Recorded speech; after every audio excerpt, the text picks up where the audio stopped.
The latest missile strike in Ukraine shows no sign of the war slowing down, aggression that Russia says it's willing to maintain. They must understand that we would be ready to use any means not to allow them to succeed in what they call strategic defeat of Russia.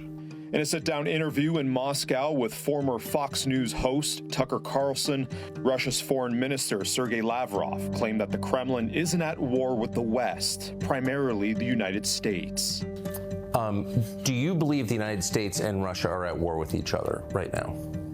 I wouldn't say so, and in any case, this is not what we want. We would like to have normal relations with all our neighbors, of course. However, the top diplomat says Moscow isn't letting up either and intends to protect its own security interests.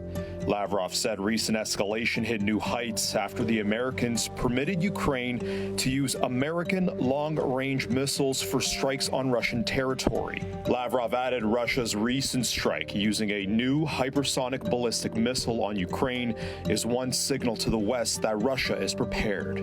Just in his latest statement, the president clearly indicated that we are ready for any eventuality, but we strongly prefer peaceful solution through negotiations.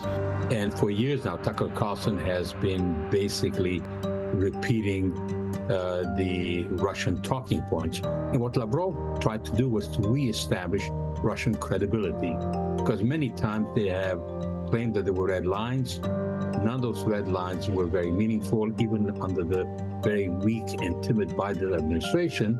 Despite its claims of a desire to negotiate, at least 9 more people are reportedly dead and dozens of others are injured after Russian missiles struck numerous structures in Zaporizhzhia today.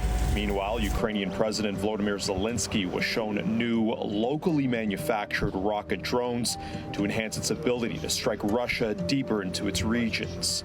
Since the Russian invasion into the Kursk region in August, Ukraine has lost some ground.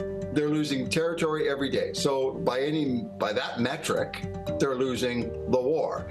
They're not losing it strategically, because much of Ukraine, of that 80% that's left, is still active. Russia says it will send additional messages if Western powers continue to supply Ukrainian forces.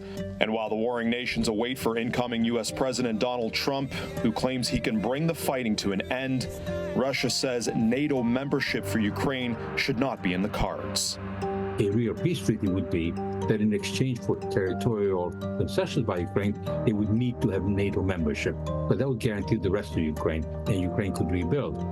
Well, this is obviously rejected, that plan.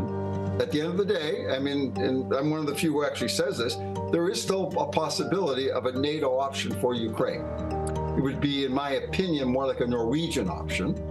Because in Norway, they're part of NATO, but they have no stationed NATO forces in Norway. Reporting for Trending Now, Jason Guidola.